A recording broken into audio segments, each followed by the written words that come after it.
Welcome to ACR2 Solutions HIPAA Security and Privacy Training Program. This training is entitled Introduction to HIPAA Security Requirements for All Associates. Security Awareness Training Topics. In this training there are 7 sections. We begin with an overview of HIPAA. Overview. 2 parts to HIPAA. There are 2 parts of HIPAA as it relates to privacy and security. The HIPAA security rule, which this training series addresses. The security rule sets federal standards to protect the confidentiality, integrity, and availability, CIA, of electronic protected health information, EPHI, by requiring organizations to implement and maintain reasonable and appropriate safeguards. Reasonable and appropriate may mean your organization does not create or maintain a few safeguards discussed in this training. The second part, the HIPAA privacy rule, covered in a separate training program, is what most people think of when they think of HIPAA. The privacy rule defines and sets standards for the privacy of protected health information. The standard, security awareness and training. A covered entity and now BAs must, in accordance with HIPAA standard 164.306.5I, security awareness and training, implement a security awareness training program for all members of its workforce. This now includes physicians, management, contractors, and their subcontractors. To net it out, all personnel that have access to or could have access to EPHI need to be trained. Due to the complexity of federal regulations, many organizations are not aware of the reasonable appropriate referenced here. Covered entities and business associates have the flexibility to choose security measures appropriate for their size, resources, and the nature of the security risk they face. This flexibility may mean that not all of the safeguards addressed in this training may be appropriate for your organization. Definition of protected health information. So what is PHI or EPHI or PII? PHI, personal health information, EPHI, electronic personal health information, and PII, personally identifiable information, are many things. Below are the 18 categories of PHI. Not our opinion, this is from the definition. Note how broad this protected information is, and it does not have to be all of it. It can be as little as a first name, last name, and a procedure. As an aside, it includes many potential identifiers from web access, from email, from fax that can be used to identify an individual. It is important for all facilities that are considered a covered entity under HIPAA and their BAs to have a social media policy in place in order to protect the organization from any negative outcomes. About this security awareness training.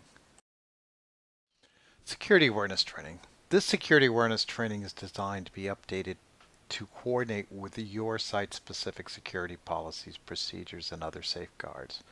Lack of training in site-specific security measures can lead to fines and sanctions, as in the case of UCLA Medical, which was fined $865,000 for lack of a security awareness training program. This training is based on NIST guidance, the National Institute of Standards and Technology. NIST was assigned the task of defining information security standards for all federal agencies, including Health and Human Services, HHS, and the Office of Civil Rights, OCR, the enforcing body of the HIPAA security rules. OCR auditors refer to the NIST as the industry standard for protecting EPHI. NIST 800-66 and Introductory Standard to Complying with the HIPAA Security Rule are the basis for this training. Next up, NIST program integration. Integration with NIST 800-66. ACR2 Solutions has created 3 separate HIPAA security awareness trainings. This program for all associates covers the basics that apply to everyone within the organization that has access to PHI, EPHI, including supervisors, physicians, business owners, stakeholders, business associates, covers the 23 basic NIST controls that are required for HIPAA compliance. A separate second program for administrators and supervisors covers an additional 46 that may not be applicable to most members of the organization, and a third program for IT staff covers the remaining 32 NIST 800-66 safeguards. The scope of the HIPAA security rule. There are actually 17 categories of NIST 800-66 security controls, also referred to as safeguards, in the table below. Integration with NIST Special Publications 800-66. Of the 17 on the previous slides, 8 categories of safeguards are addressed in this training. There are additional safeguards in these categories that are not required for HIPAA security rule compliance. Some of these controls may not be reasonably appropriate for your organization, and you won't have written policies or use them. The first 4 categories are access control, policies and procedures, AC, AT, security awareness and training, CP, contingency planning, IA, user identification and authentication. The remaining 4 safeguard categories are IR, incident response policies and procedures, MP, media protection policy and procedures, PE, physical access authorizations, and SI, system and information integrity and policies. Security awareness training topics, associate responsibilities, the meat of this program. Associate responsibilities. Associates who are given or allowed access to protected health information have an obligation to safeguard that information. The safeguards that this training will address are the basics. There are many more things you could be doing, but these are the things you must be doing. Failure to follow and apply these safeguards can be a contributing factor to unauthorized release of protected health information. A typical medical identity theft now costs the victim over $20,000 and takes years for them to resolve. Following HIPAA security best practice policies and procedures is a must in practices and BA offices today. The training program. Each of the 8 top-level categories will have a definition page. For each of the safeguards, there are 2 sections plus a title. The first section is a summary of the safeguard. The second section is recommended practice or current guidance on how to carry out the safeguard within your organization. This training begins with generally applicable policies. You may have some local policies that are more specifically tailored to your local situation. At any time during the general policy discussion, you can pause the video by putting your mouse cursor on the bottom of the video and clicking the pause button, circled here in orange. After pausing the training video, open a second browser window and log into the testing account with your second login. Typically, you will have one username in the form Your Name Videos and a second login in the form Your Name Policies. The opening page after training login gives you access to the training videos, which you are watching now, the training documents, which include local policies, and the comprehension exams, which you will take after completing the training videos specific to your responsibilities. Typically, you will have local policies for some, but not always all, of the general policies. Security awareness training topics. The training structure. Access control definition. Access is the process of being able to read, modify, and/or save protected health information.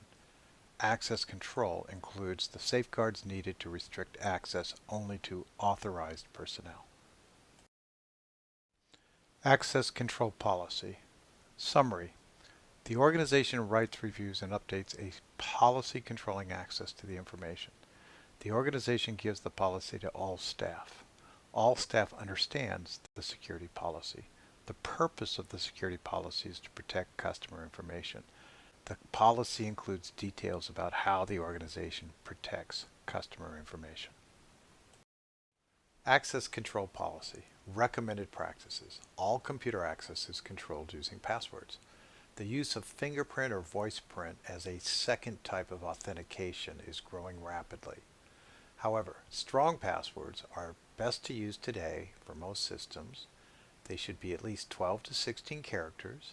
They should change quarterly, every 6 months. Passwords should include letters, numbers, and symbols, uppercase, lowercase. And passwords should not be shared or disclosed to anyone. Ideally, even the IT personnel should issue new passwords or send emails to allow you to reset your password. Access control for remote access. Summary. The organization authorizes, monitors, and controls all methods of remote access to the information system. Access control policy for remote access. Recommended practices. Remote access should only be allowed using secure communications such as VPN, Virtual Private Network, or HTTPS, the securely encrypted form of hypertext transfer protocol commonly seen in browsers. All remote access should pass through an intrusion detection system, IDS, firewall, that is enabled for logging and monitoring all entries and exit communications. Access control policy for portable and mobile devices. Summary. The organization establishes guidance for organization-controlled portable and mobile devices and authorize, monitors, and controls device access to organizational information systems. This is becoming more and more important as employees use their own devices on the company or practices networks. Access control for portable and mobile devices. Recommended practices. Theft and loss of mobile devices is the leading cause of all data breaches, the blue and red sections in the chart below. All mobile devices accessing HIPAA should have their hard drives encrypted without exception. This includes portable backup drives, USB drives, and any other mobile device. Access control. Session lock. Summary. Locking your session is an easy way to prevent someone from accessing your computer while you step away for a break. All access to HIPAA should be continuous and supervised by the user. If you are called away from the workstation, you should lock your session to prevent access. Session lock. Recommended practice. Using a Windows system, press the Windows key plus L as shown to the right, or if no Windows key, press Ctrl-Alt-Delete. On a Mac system, the easiest is to activate Screensaver hot corners in the system prefs. By selecting Desktop and Screensaver and choose which corner of the screen starts the session lock on your computer. Access control. Session termination. Summary. If idle, the computer system automatically ends a remote session after a period of time chosen by the organization. A remote session is actively split among 2 or more computer systems. Recommended practice. Terminate session after a maximum of 15 minutes of inactivity and require full reauthorization to regain access. Security awareness definition. Security awareness is paying attention to how user actions may compromise the security of protected health information. Human error is a major source of loss of protected health information and may cause millions of dollars in loss from liabilities. Failure to pay attention can have serious and tragic consequences to your clients and your organization. Security awareness and training policies and procedures. Summary. The organization develops, disseminates, and periodically reviews and updates a security awareness and training policy. This policy must address the intention to train to your actual policies, which must be written or documented. The policy will be given to all affected personnel and will be reviewed and updated several times a year. Sometimes NA for a very small organization is initially acceptable, but will eventually be required. Security awareness training, policy, and procedures. Recommended practice. The security awareness and training policy can be included as part of the general information security policy for the organization. This is often distributed to associates upon hire. This is not the training itself, as that will vary by role within the organization. Security awareness training. Summary. The organization makes sure that all associates with access to HIPAA are given basic security awareness training.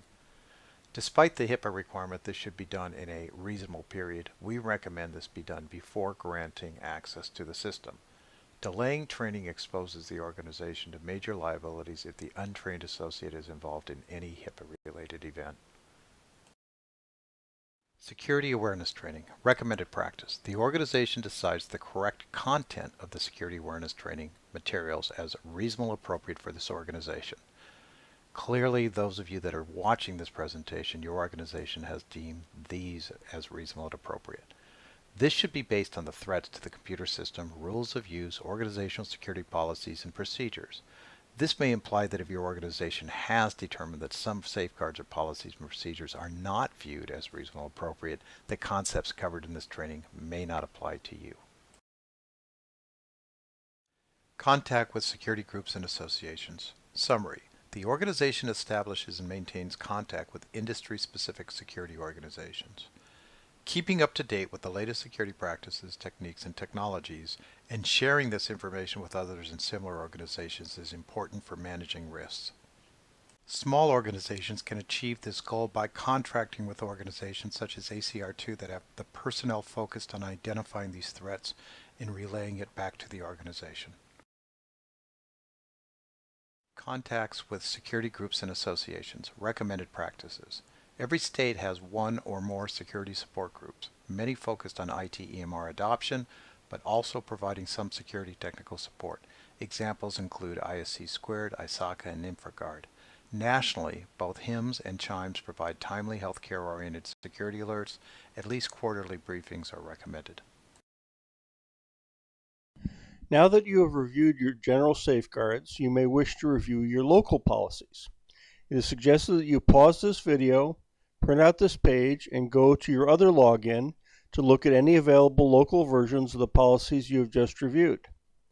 The safeguards marked in red are often not applicable for small businesses and may not be available for your location.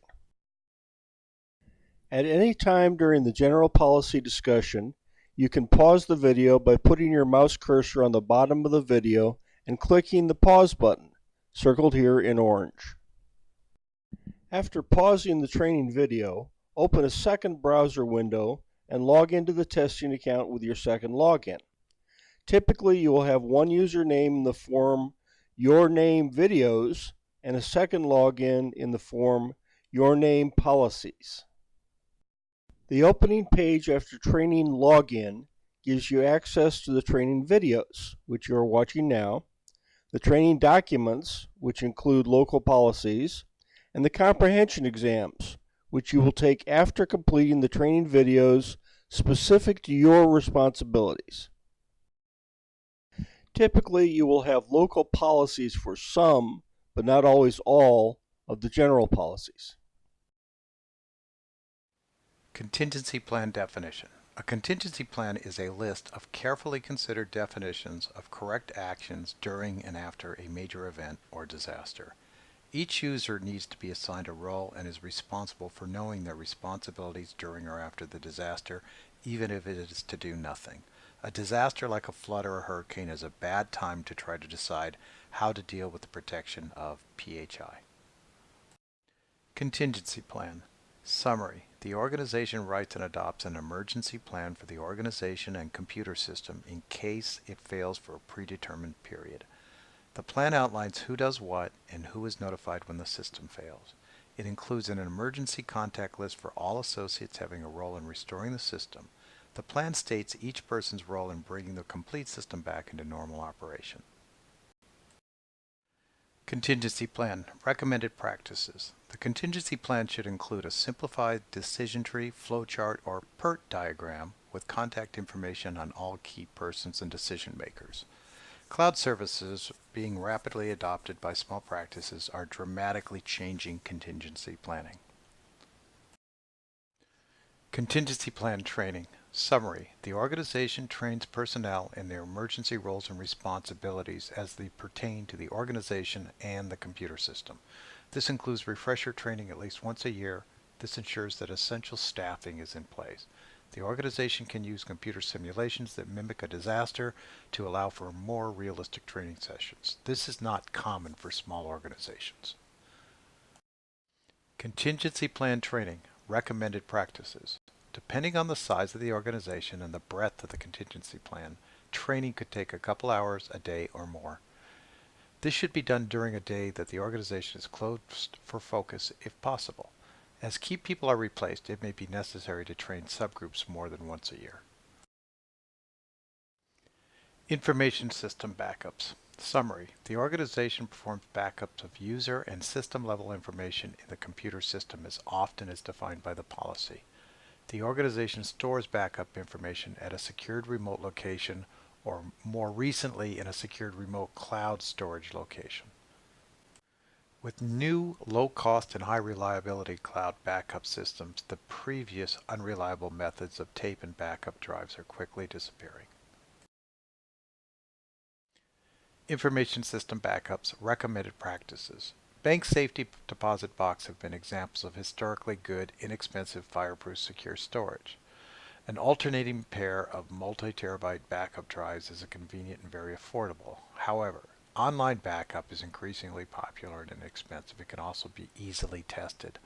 Automation of online backup allows for greater backup frequency, daily or more. Information system recovery.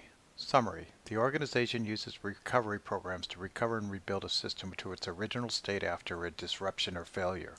The program must have written procedures for this. Secure information system recovery and rebuild to the system's original state means that all system functions are reset to the previous states. Everything must be reset to normal and the program patch is reinstalled. For small organizations, this is often impractical and new systems replace the old systems. Information system recovery. Recommended practices. Duplicate, redundant, or mirrored systems are recommended for mission-critical equipment. With redundant servers or mirrored systems, failed systems can be replaced or restored without taking down the entire system. A systematic software patch management system is crucial to protect critical data on these systems. User identification and authentication. Electronic authentication, or e-authentication, is the process of establishing confidence in user identities electronically presented to an information system. Identification separates users into authorized and unauthorized groups. Authentication helps to prove that authorized users really are authorized. Authorized users and their devices must be distinguished from malicious and unauthorized users. Multi-factor authentication is better than a single. User identification and authentication. Summary. Computer systems accessing ePHI must require authentication before granting access. Authentication or verification of users can be accomplished through three types. Passwords, something you know. Tokens, something you have. Biometrics, something you are. A combination of these is better than a single factor. User identification and authentication. Recommended practices. At minimum, strong passwords, 12 to 16 characters, are recommended if you are only using passwords. Your company's policies will dictate your actual requirements. Biometric devices such as fingerprint readers are increasingly available and inexpensive. Device identification and authentication. Summary. The information system identifies and authenticates specific devices before establishing a connection. Recommended practice. Only organization-owned or managed devices should be allowed to access protected information. As with people, malicious automated devices can be used to access PHI. Incident response definition. 164.308A6II requires a covered entity to identify and respond to suspected or known security incidents, mitigate to the extent practicable harmful effects of security incidents that are known to the covered entity, and document security incidents and their outcomes. As with disaster and contingency planning, a security incident is a bad time to try to decide how to respond. All users need to know their responsibilities, if any, in the event of security incident. Incident response policies and procedures. Summary. The organization writes an incident response policy. Breaches are incidents where the loss of data is confirmed. If ePHI, it must be properly addressed and in a timely manner. This varies from state to state. It must be given to all employees and be reviewed and updated at least once a year. The policy states why it is needed, to whom it pertains, and who will take an active role in incident response. Incident response policies and procedures. Recommended practices. The 2013 HIPAA Omnibus Rule greatly expanded breach response requirements, including public notification and patient notification. Law enforcement interaction should also be addressed for criminal breaches. For discussing incidents with the media and others, organizations often find it beneficial to designate a single point of contact. Incident response training. Summary. The organization trains personnel in their incident response roles and responsibilities for systems containing EPHI. Training will be repeated at least yearly or by policy. Recommended practices. Attempting to simulate the activities to the point of contacts and phone numbers make the process more useful. Understanding the process, requirements, and time constraints will assist in good decisions in a stressful situation. Incident response testing. Summary. The organization tests the incident response plan at least once a year by using tests and exercises. The organization decides what test to use as long as the test measures how good and effective the response was and the results are recorded. The organization can use a computer program to test how well the incident response works. Always refer to an event as an incident until it is shown to be a breach. It is then reportable to HHS. Incident response testing. Recommended practice. The more realistic the testing, the more valuable the lessons. This is a safeguard to be taken seriously. Testing should not be, if possible, on a day that the practice is in operation with members of the public present. Now that you have reviewed your general safeguards, you may wish to review your local policies. It is suggested that you pause this video, print out this page, and go to your other login to look at any available local versions of the policies you have just reviewed. The safeguards marked in red are often not applicable for small businesses and may not be available for your location. After pausing the training video, open a second browser window and log into the testing account with your second login. Typically, you will have one username in the form Your Name Videos and a second login in the form Your Name Policies. Media protection definition. Lost or stolen unencrypted media, CDs, hard drive, thumb drives, backup tapes, and more were the major source of breaches in 2013. All users need to know how to properly handle, protect PHI, and dispose of media. Media protection policies and procedures. Summary. The organization writes a media protection policy.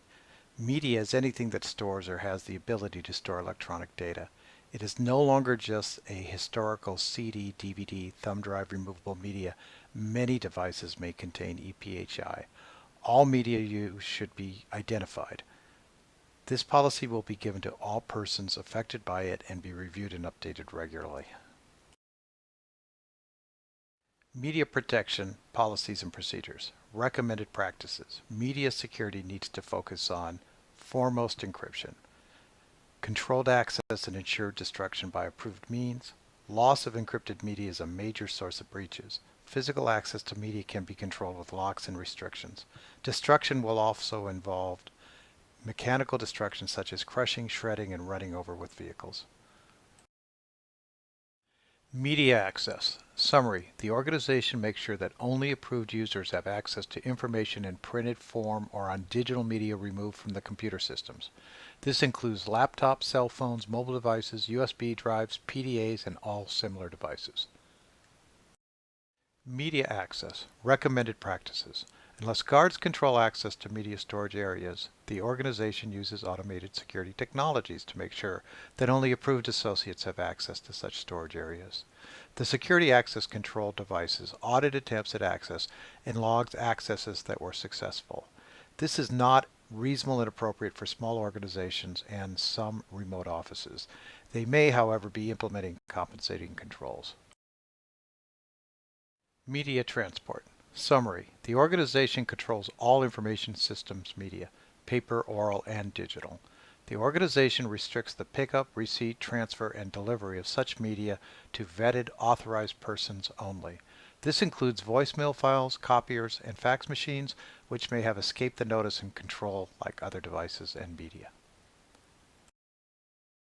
Media transport. Recommended practices. Transport of unencrypted information in any form must be tightly controlled. Delivery should be hand-to-hand. All transfers need to be fully documented. Media or files should never be left for pickup. Media sanitation and disposal. Summary. The organization sanitizes, adequately erases, computer system digital media using approved equipment, methods, and procedures. The organization tracks and monitors media wiping. The equipment used is tested and the wiped media is checked to make sure it is working with the data deleted. Media sanitation and disposal. Recommended practices. Sanitation includes removing all labels, markings, and activity logs from the media. The National Security Agency maintains a listing of approved products at the following website. They are approved for hard drive erasing and destruction capability. Small organizations often use drills, hammers, and then manage the pieces as reasonable and appropriate. Physical access controls for display media. Summary. The organization controls access to computer system devices that display information on their screens. This is done to prevent unauthorized persons from seeing EPHI on the display screen. Recommended practice. Furniture should be arranged so that displays are not visible from the walkways. Monitors in rooms need to be logged out or session locked after use and after leaving the room. System integrity definition.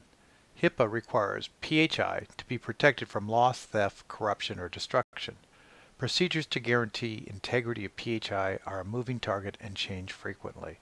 This is a difficult task for small organizations as reasonable and appropriate. And last, system security alerts and advisories. Summary. The organization receives computer system security alerts and advisories on a regular basis. Recommended practice. Security alerts should be provided to users on a weekly basis in the form of training tips. Users have training with the active testing accounts for ACR2 will receive regular updates from ACR2 Solutions. Now that you have reviewed your general safeguards, you may wish to review your local policies. It is suggested that you pause this video, print out this page, and go to your other login to look at any available local versions of the policies you have just reviewed. The safeguards marked in red are often not applicable for small businesses and may not be available for your location. After pausing the training video, open a second browser window and log into the testing account with your second login. Typically, you will have one username in the form Your Name Videos and a second login in the form Your Name Policies. Security awareness training topics. The test and accessing the portal.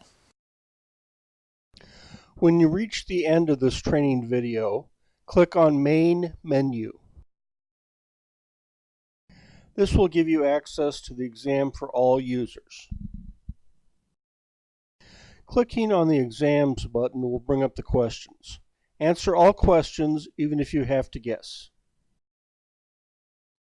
Upon completion of the test, you will receive a certificate of completion. For more information, contact us via our website at www.acr2solutions.com or call support at 770-904-0997 or email support@acr2solutions.com. Thank you for taking the time to take this training.